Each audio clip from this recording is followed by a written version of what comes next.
finally got my hands on some ranchu. That's not a ranchu. Here we go. I absolutely love my new ranchu, is what I tell myself and everyone else because I settled for them. They're not very good. To call them ugly is an understatement. I could compare them to my taste in women, but these are absolutely not show quality ranchu. In fact, if you took them to one of the shows in Asia, they'd laugh so hard, you'd swear they're speaking English. But I was extremely desperate.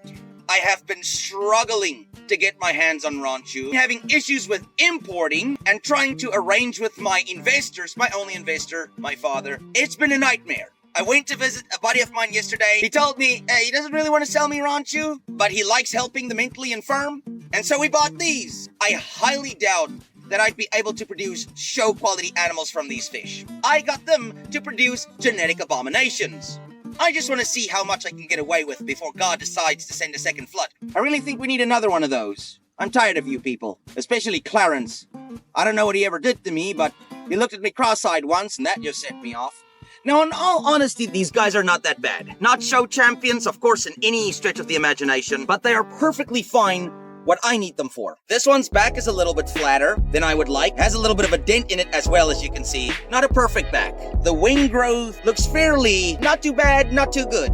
Average, I guess, is the word. That big one is the female. These two little ones are the boys. This one has a bit better wing growth. His tail is split a little bit too much down the middle. I'm gonna see if I can splay it a little bit. You can see that's too deep for a ranchu. Man, I hope the camera's picking that up. This one's actually really nice. The tail split is non-existent, so we're just gonna ignore that I called it nice.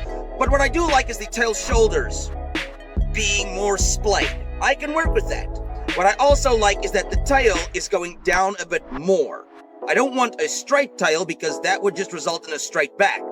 A downward curving tail creates the more oval-shaped ranchu. Now, these fish are a bit smaller than I would have liked, but they'll definitely do the job. I don't know the age of these fish, but I doubt that they're stunted. With stunted fish, you'll notice that the eyes appear much larger than you would see on a normal fish. Another reason why I believe they are not stunted, look at the dark in the tail. When metallic goldfish are born, they have this metallic-y green olive coloration. And then after a couple of months, they start developing their adult colors. So it's just about to finish going into full adult mode. So I have a good suspicion these are still young fish, which means I can still get some growth on them. My main goal now is not to care so much about the wing development, because that is a secondary issue for me. My primary goal is to make sure that the female gets as big as possible so that she produces as much eggs as possible.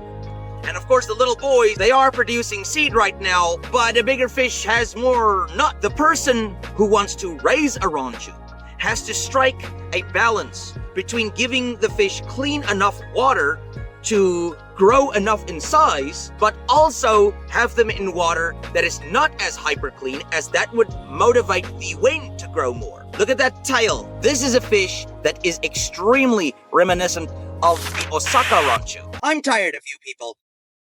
Make sure that the female can produce as much seed as...